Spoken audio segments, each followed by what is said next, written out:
आगामी विधानसभा चुनाव की तैयारियां जोरों पर। सभी दल अपने अपने शक्ति प्रदर्शन में जुट गए हैं। इसी कड़ी में समस्तीपुर जिले के हसनपुर विधानसभा सीट पर कांग्रेस के भावी प्रत्याशी सुनीता देवी भी अपना दमखम लगाने में जुट गई है। इस कड़ी में बिहार के कांग्रेस के प्रभारी सुशील पासी जी हसनपुर का दौरा करने के लिए पहुंचे। बताते चले कि जाति आधारित जनगणना न्याय सम्मेलन राष्ट्रीय सचिव सह प्रभारी बिहार प्रदेश कांग्रेस सुशील पासी जी हसनपुर विधानसभा के धरती पर पहुंचे, जहां कार्यकर्ताओं ने उनका भव्य स्वागत किया। इस दौरान भावी प्रत्याशी सुनीता देवी के द्वारा पागमाला एवं मिथिला परंपरा के अनुसार सम्मानित किया गया। इस दौरान मौके पर कई अन्य दिग्गज नेता भी कार्यक्रम में शामिल हुए। इस दौरान हजारों की संख्या में कार्यकर्ता एवं समर्थक मौजूद रहे। बताते चले कि आगामी विधानसभा चुनाव को देखते हुए आज भारत के प्रधानमंत्री नरेंद्र मोदी पटना में रोड शो करते हुए एक सभा का भी संबोधित किए। इसी कड़ी में कांग्रेस के बिहार प्रभारी सुशील पासी समस्तीपुर जिले के हसनपुर विधानसभा क्षेत्र का दौरा किए, जहां न्याय सम्मेलन के दौरान केंद्र एवं राज्य सरकार की डबल इंजन सरकार पर जमकर हमला बोले। इस दौरान महंगाई का मुद्दा बनाते हुए सरकार पर तीखा प्रहार किया। इस दौरान भावी प्रत्याशी के द्वारा आयोजित कार्यक्रम में लोगों की भीड़ देखकर गदगद हुए सुशील पासी। उन्होंने बताया कि बिहार आने के बाद इस तरह का माहौल देखने को मिल रहा है और यहाँ के कार्यकर्ताओं में काफ़ी उत्साह दिख रहा है। काफ़ी इससे मैं बहुत ज़्यादा खुश हूँ। मौके पर रामशंकर यादव सहित कई दिग्गज नेतागण मौजूद रहे।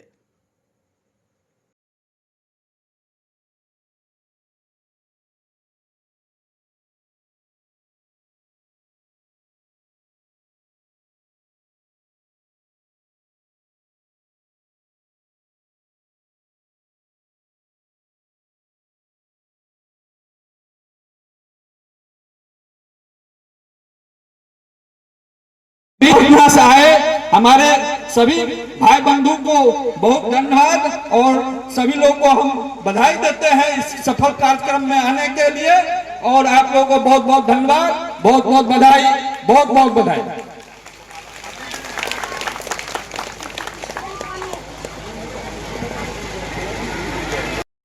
और आप तमाम लोगों के इनके अनुनय विनय पर जो आप तमाम लोग यहाँ पर उपस्थित हुए हैं, तो हम चाह रहे हैं कि सुनीता देवी जी के लिए एक बार जोरदार तालियों से इनका अभिवादन है।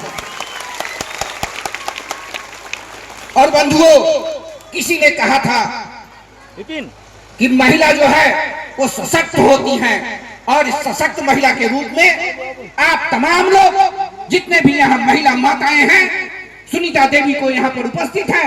और हम चाहेंगे कि सुनीता देवी इस मंच एक बार जोरदार तालियों से इनका अभिवादन हो।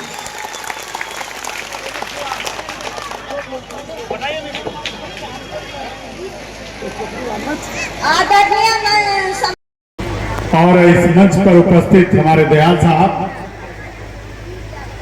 सुबह से आप यहाँ पर बैठे हैं और 10 बजे से भूखे प्यासे बैठे थे। एक उम्मीद जननायक राहुल गांधी जी ने पूरे देश में कोने कोने में जाकर न्याय की बात कर रहे हैं। आपके मंच पर न्याय लिखा है, उस न्याय को देने के लिए जननायक राहुल गांधी जी आज बिहार के कोने कोने में जाते हैं और अपनी बात कहते हैं।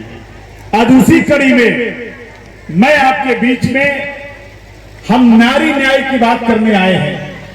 इस देश की महिला को जब तक न्याय नहीं मिलेगा तब तक देश आगे नहीं बढ़ सकता। जिस घर में महिला को न्याय नहीं मिलता है वो घर आगे नहीं बढ़ पाता है। बिना महिला के न घर चल सकता है, न देश चल सकता है, न समाज चल सकता है। जब तक महिला नहीं होगी, नारी शक्ति नहीं होगी, तब तक इस सृष्टि का सृजन नहीं हो सकता है। इसलिए हम आपसे कहने आए हैं, आइए हम सब लोग मिलकर के इस नारी के साथ न्याय करें। और उसके लिए जो इस समय भारतीय जनता पार्टी की सरकार चल रही है, वो मोदी की जो सरकार चल रही है, उसने नारी के साथ कितना अन्याय किया है, इस बात को कहने के लिए मैं आपके बीच में आया हूं। ये महिलाएं बैठी हैं, मैं आपको याद दिलाना चाहता हूं, हमारे 2014 में जब चुनाव हुआ पार्टी ने कहा कि हम इन महिलाओं को जो कलावती, रामवती, चटकीला, ये जो महिलाएं गांव की रहती हैं, इनके लिए एक हम योजना लेकर आ रहे हैं। और उस योजना का क्या नाम रखा? उज्ज्वला गैस योजना। अब महिलाएं समझी कि फ्री में सिलेंडर मिल रहा है और सब लोग फ्री सिलेंडर लेने के लिए, ये हमारी गांव की महिलाएं गैस कनेक्शन के नाम पर, सिलेंडर लेने के नाम पर वो गए और उनको बताया कि तुमको हम गैस सिलेंडर दे रहे हैं, चूल्हा दे रहे हैं, और कहा कि हम तुमको फ्री दे रहे हैं। और उसका नाम रखा क्या? उज्ज्वला गैस योजना। जबकि वो उज्ज्वला गैस योजना नहीं थी, वो योजना आपको ठप करने की थी। 2014 से पहले जब गरीब आदमी गैस का भरा हुआ सिलेंडर अगर लेने जाता था तो उसको केवल 400 रुपए का भरा हुआ सिलेंडर मिलता था और उसका जो सब्सिडी था वो भी खाते में मिलता था। लेकिन ये गांव के गरीब महिलाओं को छुच्छा गैस सिलेंडर का कनेक्शन देने के लिए कहा कि अब तुमको उज्ज्वला गैस योजना दे रहे हैं। अब ये बेचारी हमारी कलावती, चटकीला है, रमावती, फूलवती, रमावती, ये क्या किया? ये सिलेंडर लेने के लिए चली गई। अब सोची सिलेंडर फ्री मिल रहा है, कनेक्शन फ्री मिल रहा है, चूल्हा भी फ्री मिल रहा है। वो फ्री नहीं था, बल्कि जो महाराष्ट्र और गुजरात में गैस की पाइप लग गई तो वो लोहे का जो सिलेंडर जो छुच्छा था उसको बिहार की महिलाओं को देने के लिए फ्री दे दिया।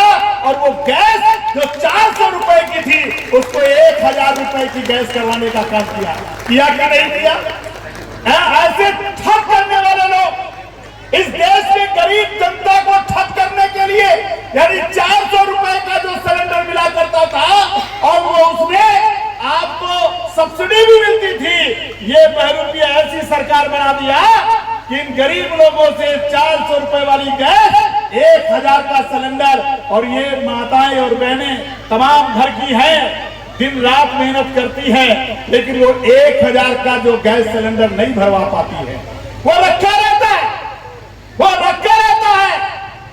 और आज गरीब महिलाओं के पास जाइए तो वो सिलेंडर नहीं भरा सकते। मेरे मित्रों, मैं आपसे कहना चाहता हूं, इन नारियों के साथ, इन महिलाओं के साथ ये किस तरीके से अन्याय किया गया है। ये राशन देते हैं, राशन में क्या देते हैं? कहते हैं हम तुमको चावल देंगे, गेहूं देंगे। अभी तो कह रहे थे कि गेहूं देते ही नहीं है। अरे क्या किसी के घर की रसोइया में केवल गेहूं चावल से खाना बनता है क्या? आप सोचो जरा, उसके घर की रसोइया में सब्जी कैसे आएगी, कड़वा का तेल कैसे आएगा, उसके पास घी कैसे मिलेगा, वो कैसे भोजन करेगा, इसकी चिंता उनको नहीं है। वो कहते हैं कि गरीब लोग जो राम भरोसे राम दिन गिर रहा घसीटे के लोग हैं, उनको केवल गेहूं चावल दे दो, इससे इनका काम चल जाएगा। अरे गेहूं चावल से तो खिचड़ी भी नहीं बनती है, बनती है क्या? अरे खिचड़ी भी बनाने के लिए नमक की जरूरत पड़ती है। अगर खिचड़ी भी बनाना है तो आपको उसमें सब्जी और तेल की जरूरत पड़ेगी। मेरे मित्रों, मैं आपसे कहना चाहता हूं, ये भारतीय जनता पार्टी की सरकार जो आज से नहीं 10 साल से चल रही है, ये आज से नहीं, ये पहले से चल रही है, लेकिन इन महिलाओं को वो देना नहीं चाहते हैं, आपके साथ ठग करना चाहते हैं। इसलिए कांग्रेस ने कहा है कि हम बिहार की एक एक महिला को न्याय देंगे। और न्याय क्या होगा कि किसी महिला को किसी के सामने हाथ न फैलाना पड़े, इसलिए हर महीना उसके खाते में 2500 रुपया देंगे। ये 2500 रुपया इसलिए मिलेगा कि आपके घर में खाना बन रहा है और किसी चीज की जरूरत पड़ गई और आपके आदमी को मजदूरी नहीं मिली है, 200-250 रुपए मजदूरी है, और मान लो दिन भर मजदूरी किया और मजदूरी करने के बाद भी उसको पैसे नहीं मिले, तो घर की रसोइयां कौन चलाता है? उस घर की रसोइयां महिला चलाती है। उसको अपने रसोई की चिंता करनी पड़ती है, उसको अपने बच्चे के इलाज की चिंता करनी पड़ती है, उसको अपने बच्चों को पढ़ने की चिंता करनी पड़ती है। कभी फीस दे पाती है, कभी फीस नहीं दे पाती है, कभी खाना के लिए पूरा खाना बनता है, कभी नहीं बनता है। उसके लिए उसके पास पैसा होना चाहिए। इसलिए हमारी आदरणीय प्रियंका गांधी जी ने कहा, हमारी जननायक राहुल गांधी जी ने कहा कि अब बिहार की एक एक महिला को हम 2500 रुपए हर महीने देने का काम करेंगे, तो उससे सिलेंडर भी भरा देगी। उससे अपने राशन का इंतजाम कर लेगी। अगर कोई उसका बेटा अगर बीमार होगा तो दवा भी कराने का काम करेगी।